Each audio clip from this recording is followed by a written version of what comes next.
This is my dad's 1990 K5 Blazer, and this is a 5.3 liter LS engine that we will be putting inside the K5 Blazer. Yes, we will be LS swapping the K5 Blazer. Let's get right into it. First thing we had to do was remove the old engine and the old engine mounts. We decided to drill out the old engine mounts and install brand new bushings to help with sound and just general vibrations to try and reduce them as much as possible because we want it to run nice and smooth.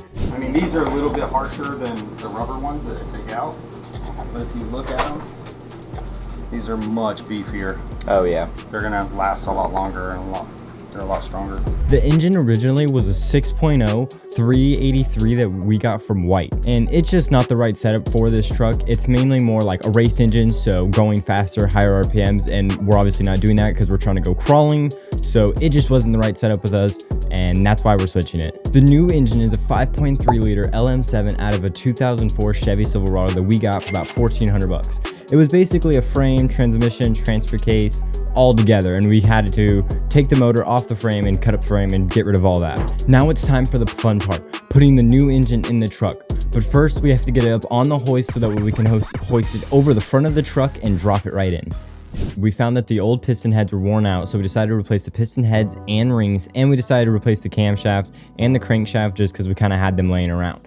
If you want to see a full list of upgrades we did, check the description down below. Due to the oil pan hanging low, we had to remove the hood and lower the pressure in the front wheels as low as possible to get the front end of the truck as low as possible, so that way the oil pan can clear the front end of the truck and sit right in very nicely. Once we did that, it was good to go.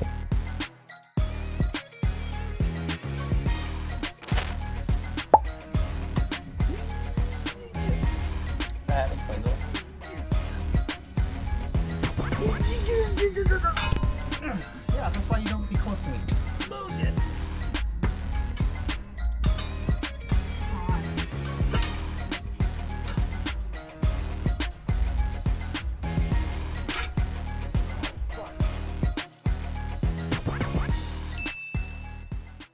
We decided to pair this motor up with a 4L60 transmission from GM.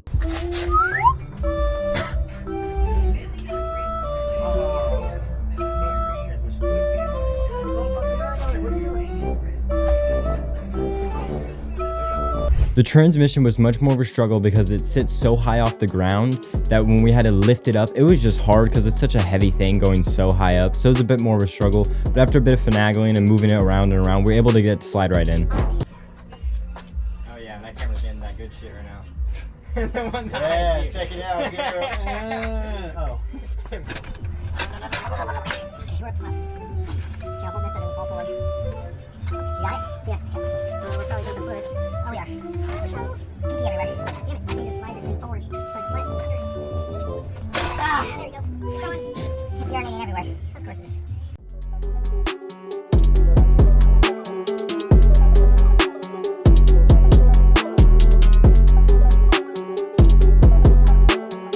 The transfer case was just as hard for the exact same reason. It sits high, it's a heavy item, so it just takes a little more finagling, and we have a steep driveway, so that doesn't really help us.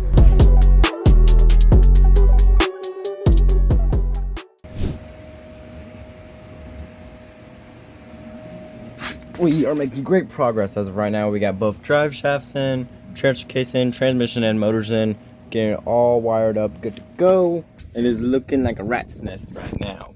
Now that we got the transmission and the transfer case in, it's time to go back up to the front of the motor and install the intake and radiator. The radiator is a Griffen 4-foot long 4-core 2.5-inch thick radiator. It holds a lot of fluid. It works really, really well. And then the intake we got from Jegs, made for this motor.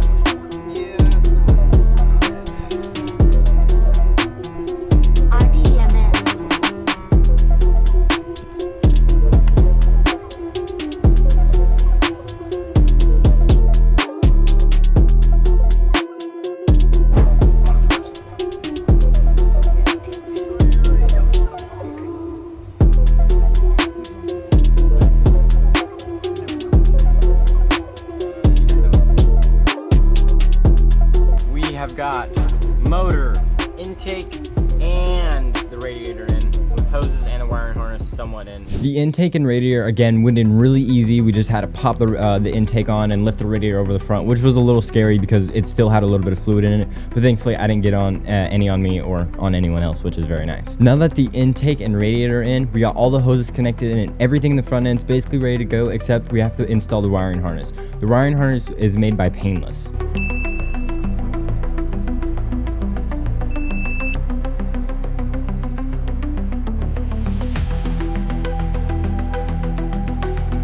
Since the wiring harness is kind of boring, I decided to kind of just skip and sum that up so we can move on to the fun stuff, the starting and trying to get it to run. We're to the point where we need to check for leaks.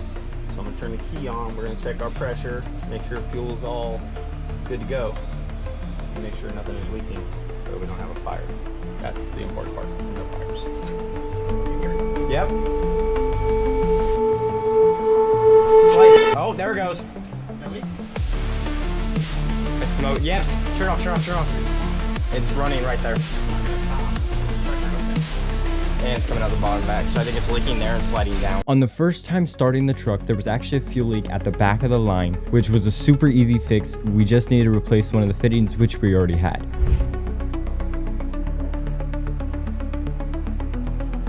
There was a leak on the front of the truck on the front right side fuel rail that just kind of had some bad seals. So once we replaced the seals and were able to readjust it a bit to make it sit tighter, it was good to go.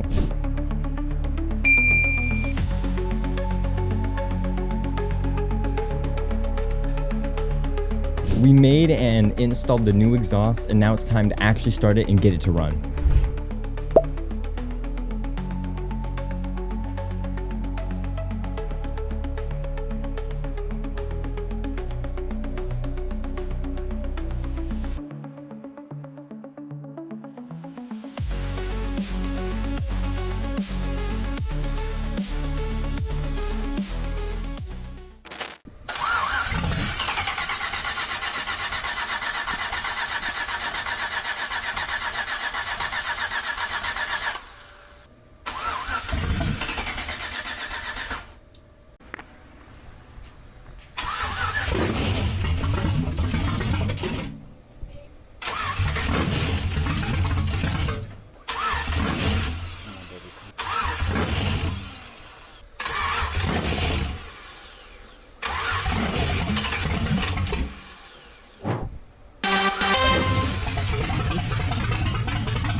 We got the intake, the radiator, we got a whole engine built, we got the transmission in, we got the whole drivetrain in.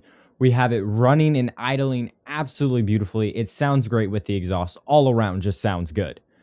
Everything is good to go until we try to put it in gear. Now the transmission and this wiring harness and the computer that's in it, it does require a process where you have to kind of click the shifter into like a neutral, drive, reverse, all those, so the computer can get familiar with it. In the process of us doing that, every time we would click it in gear, it would just die. And it kind of just kept cutting as soon as it went into gear. We don't know why it keeps cutting. We don't know what we've done wrong. There's a couple theories here and there, but we have no guaranteed answers right now. We're kind of just fumbling around with ideas. We tried adjusting a few different things, and we even changed the complete wiring harness of the motor to try and fix these problems, and we still could not get it to fix properly in gear. We don't know what is going on. We might just need to educate ourselves more. As of right now, it's kind of just an unrunning motor. But if we can't get this running, and we can't figure out why it won't go into gear and stay in gear, we have another option.